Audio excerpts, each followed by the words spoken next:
Hello and welcome to the Neutral Corner for the week of June 20th, 2015. I'm your host, Michael Montero.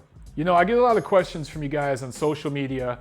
If you haven't followed me yet on Twitter, Instagram, YouTube, whatever, it's Montero Unboxing. You're a horrible person if you haven't followed me yet, so follow me.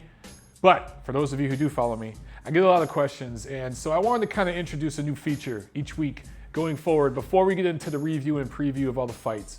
I'm going to answer a question each week, and we're just going to call this the ring walk. This week's question is from Egyptian God, G-A-W-D 281, and he asks, "What's up? Why you always hating on my man Floyd?" And it's a picture of Floyd Mayweather, the really jacked picture. We'll go ahead and put it up here where he was training for Pacquiao. "You be hating on my man because he looked like the Greek god." I think you mean Greek, that's two E's. "You be hating on him because you jealous of his physique, admit it." You know what, Egyptian God, you're right. Let's put that picture back up. I mean, look at those pecs, man. Don't you just want to bounce a quarter off those pecs? I mean, I bet if you slapped them, they wouldn't even move. Maybe a little jiggle, a little sizzle, but no wiggle at all. I mean, look at those abs. You just want to rub your hands, not even your hands, your fingertips on the abs. I want to rub my tongue on the abs so I can taste them. I mean, look at the traps. I just want to bite those traps. Oh my God, he looks so good. Floyd, did you get my flowers? I sent you some flowers, Floyd. I gave you my address and my phone number on Instagram, Floyd. Why haven't you responded? Floyd, I sent you some chocolates, not the shitty chocolates like that you get at Rite Aid. I'm talking about those ones with the cherries on the inside, the good shit. Floyd, why haven't you returned my calls, Floyd? I love you, Floyd. Floyd, I love you. I'm sorry, I lost focus. God, Floyd looks good. So to answer your question, Egyptian God, I'm not hating on Floyd. I think he's a tremendous athlete. He's in amazing physical condition. I just am very critical sometimes of his choice of opponents. But I can't hate on the guy as far as an athlete. I mean, you know, he's world class. And oh, God, he looks good. Anyway, let's get into the fights that happened last week. All right, so last Friday, the 12th in Chicago, there was another one of these PBC cards, and Arthur Beterbiev scored a 7th round TKO over Alexander Johnson, a guy who's been beat before, but he had never been stopped. And he's also a guy, Johnson is, who's sparred with a lot of the top brass in the light heavyweight division. So, you know, usually those career sparring partner types, you know, they're very good at surviving. They're not good at winning fights, but they're pretty good at surviving. So for Beterbiev to get the stoppage, and he scored several knockdowns in this fight, you know, I thought it looked pretty good. Beterbiev to me is still a prospect. He's still a work in progress. Actually, you know, he might be a contender by now because light heavyweight isn't the deepest division in the world. And the untelevised portion of that PBC card, Erislandy Lara, who is a Colombian light heavyweight who now lives in Montreal, he fought, and he had beat Alexander Johnson last year. He beat him by decision. So, although a lot of people want to see Beterbiev go up against Adonis Stevenson, and they're both Al Haymon guys, don't bet on that happening just yet. I suspect that we'll see Beterbiev and Alvarez fight each other on one of these upcoming PBC cards. In the main event, Erislandy Lara outpointed Delvin Rodriguez. He scored a knockdown in the 6th round, but he wasn't able to close the show. And look, Erislandy Lara has been calling out Gennady Golovkin. He's been calling for a rematch with Canelo. He's been calling even, I think he called out Miguel Cotto before. He's called out all the big names, but I said it last week. Lara needed to put up or shut up in this fight. He needed to get rid of Rodriguez. This is a guy that's been stopped twice. This is a guy who's lost plenty of fights. He's been hurt in plenty of fights. He was destroyed in 3 rounds by Miguel Cotto a couple years back. Lara needed to stop Rodriguez, in my opinion, or seriously hurt him. He buzzed Rodriguez a couple times and then let him off the hook. he'd buzz him and then he'd back off. He didn't go for the kill. So for me, you know, Erislandy Lara is a great talent, but he fights with that amateur style, which is score 1 or 2 punches and dance for the rest of the round.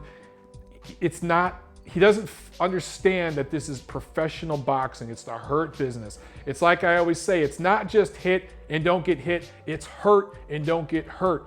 And for that reason, Lara's gonna be one of these guys that never makes a lot of money and never gets the big names. It's impossible to look good against him.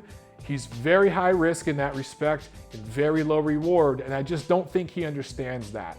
But he gets the win and he defends his title, which was a paper title anyway, but hey, that's how it goes. So Saturday the 13th, which was my 36th birthday, I got a special treat. I got a couple of boxing cards, and the first one, another PBC card, Deontay Wilder scores a 9th round knockout over Eric Molina.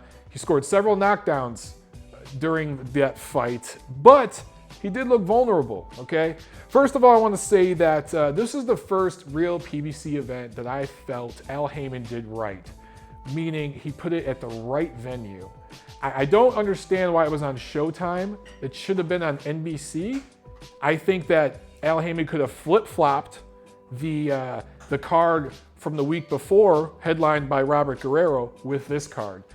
This should have been on national public TV, right? But besides that, the venue is great. There was a sellout. It was a very, very passionate crowd.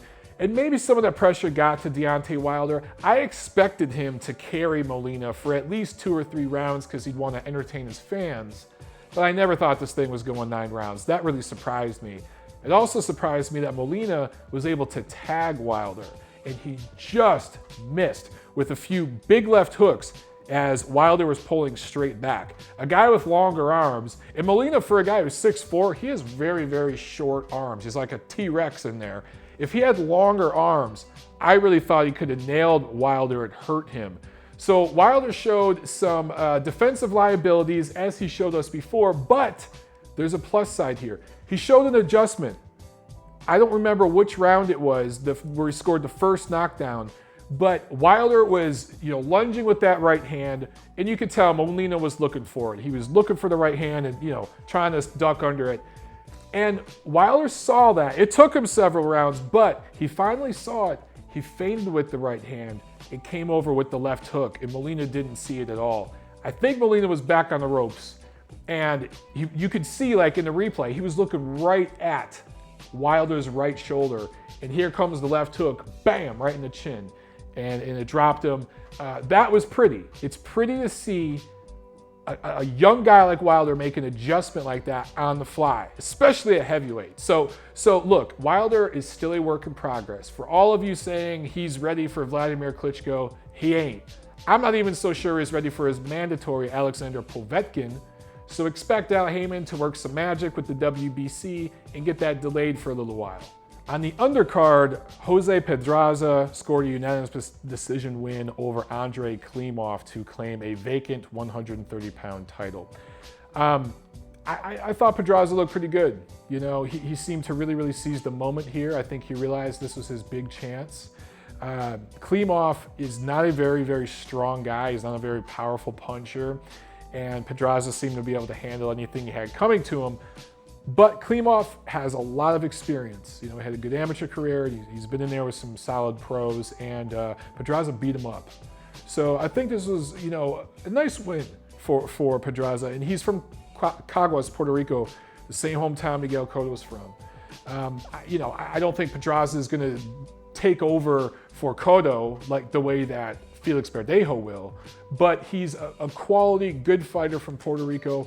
I don't think the 130-pound division is very deep, so he can make some noise there, and he can make for some good fights in that division. Later on Saturday night in New York City, Felix Verdejo got a unanimous decision win over Ivan Najara. Look, this was a shutout, basically, right?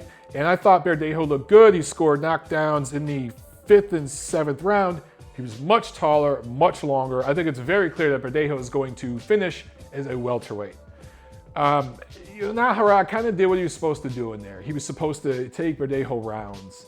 I thought he hung tough, and he did his job. For the Puerto Rican, he got hit more than I'd like to see him get hit. I've said that about him before, so he needs to tighten some of that up. But, you know, he is a big guy for his weight class, and he is going to move up in weight. And I just wonder how the power is going to translate as he moves up. I see him being at 140 pounds within a year or so. And like I said, I think he's going to end up as a welterweight. And I'm not sure how his power is going to translate as he moves up. So, you know, that's a concern for Top Rank. And they also need to tighten up some defensive liabilities. But for right now, he looks really good. He's one of the best, if not the best overall prospect in boxing, in my opinion. And he looks to be one of the guys that's going to take over the Puerto Rican tradition of great boxing as Miguel Cotto hits the twilight of his career. In the main event, Nicholas Walters scores a decision win over Miguel Mariaga. For those of you who don't know, if you're sleeping under a rock the whole week of the fight, Nicholas Walters missed weight. He missed weight by, I believe, 1.4 pounds, and he honestly tried to make it. He went back, I think he had 2 hours. He tried as hard as he could. He just couldn't. Now, he had a long layoff. He had some health problems. He had some sickness and stuff like that. So that might have affected him. Or it could just be that he can't make featherweight anymore. And I know that the promoter, Bob Arum, had talked about making a fight with Walters and Vasily Lomachenko, and that would be a hell of a fight. It's very doable, and both sides want it. But look, if Walters can't make featherweight, the fight's not going to happen. Another thing that hurts that fight's possibilities, and I think the HBO guys talked about this, is that now Walters has lost his title. He lost his title on the scales. Mariaga could have won the title had he won the fight. But since Walters won, now that title's vacant. And Lomachenko wanted to fight Walters to grab that title. You know, I think what Lomachenko wants to do at featherweight is kind of what Gennady Golovkin is doing at middleweight and what Vladimir Klitschko has done at heavyweight. And that's just grab all the title belts. So now, you know, what's the point if you're Lomachenko? You don't even know if Walters can make weight. Even if you sign the contract, he could try to make weight. He could come in at 127, 128, and then what do if you're Lomachenko? So I don't know if that fight's going to happen. But for Walters, you know, for a guy coming off a layoff, you know, he had some rust. I thought he looked pretty good. You know, Mariaga showed that he is quality. You know, I totally forgot to mention before, and I did an episode of 10 Count with UCN and forgot to talk about this. All of us did. That Mariaga beat Walters in the amateurs. I don't know, I think it was, I can't remember which year, but it was an Olympic qualifier, and Mariaga beat Walters. So for Walters, this was a bit of a revenge factor for him, but Mariaga showed that he is definitely class. And the featherweight division, I said it many times, it's my favorite division in boxing right now. It's stacked. You figure Mariaga could be back in the picture. Don't be surprised if you see him in there against a Lomachenko or somebody like that very soon. So this Saturday night, there's a ton of boxing, 3 big cards here in North America. Let me start with Andre Ward's comeback fight. Now look, I've been very critical of Andre Ward. He's only fought twice since winning the Super 6 tournament in 2011. And for him to make a comeback fight, we knew he wasn't going to fight a top opponent. But the thing that gets me is the catchweight. And it concerns me, okay? Andre Ward is coming back to fight Paul Smith at 172 pounds. It's going to be on BET. It's in Ward's hometown of Oakland. And Smith is a guy who's lost 2 in a row, started his career as a middleweight, and isn't even ranked at light heavyweight that I know of. So, again, I don't mind the opponent because this is a long layoff for Ward. But you figure if he's been in the gym and stayed in shape, you know, why the catchweight? If he has no trouble making super middleweight, why come in 4 pounds over super middleweight? So that coupled with the fact that Ward has been on the record recently in some recent interviews, you've probably seen stuff on social media, talking about moving up to light heavyweight to fight the likes of Sergey Kovalev and the brass of the division. We know he's not going to fight Adonis Stevenson because there's a promoter beef there. But with all that being said, you know, it just seems to me that Ward doesn't feel confident making 168 pounds anymore. Maybe I'm totally wrong. okay? We'll see how he looks Saturday. Obviously, this should be a completely one-sided fight. Even though Ward doesn't punch with a lot of power, he should get Smith out of there. If he's anywhere near the form he was 3-4 years ago when he was one of the best pound-for-pound fighters in the world, Andre Ward should stop Paul Smith late in this fight. We'll see what happens, and we'll go from there. Maybe Ward comes back and looks amazing. Maybe he looks rusty. We'll see. And in Las Vegas, it's yet another PBC card where one of the best prospects in boxing, right up there with Felix Verdejo and Anthony Joshua, Errol Spence takes on his toughest challenge to date, Roberto Garcia, at this is a welterweight fight. Look, Spence to me looks like the goods. I mean, it's hard to see any flaws in him. I would like to see him go for the kill here. I think obviously we know he's going to outbox Garcia and touch him up and cut him up, right, from the outside. But I want to see him go for the kill and get the stoppage here. I want to see him make a statement. And for the main event of this PBC card, Adrian Broner, the problem, is going up against Shawn Porter. They're calling this the Battle of Ohio because Broner is from Cincinnati, the south of Ohio, and Porter is from Cleveland, the north of Ohio. I was excited for this fight when it was first announced because I thought it was a really, really interesting matchup. Broner obviously is the more skilled fighter, has more craft, but Porter is the better natural athlete. This guy is an all-around stud athlete. However, there's a catchweight. This is at 144 pounds. And look, it's obvious to me that this catchweight favors Broner all the way. Porter is a stocky guy. He played high school football, and I want to say he weighed 170 some odd pounds when he played high school football. He started his career in the amateurs, I think, at middleweight. And as he fought as a pro, he slowly tried to move down the scale. He's a short guy, but he's very, very stocky. And he's not a guy that blows up between fights. He stays in shape. He's very, very committed to that. But I don't know how he's going to look at 144 pounds.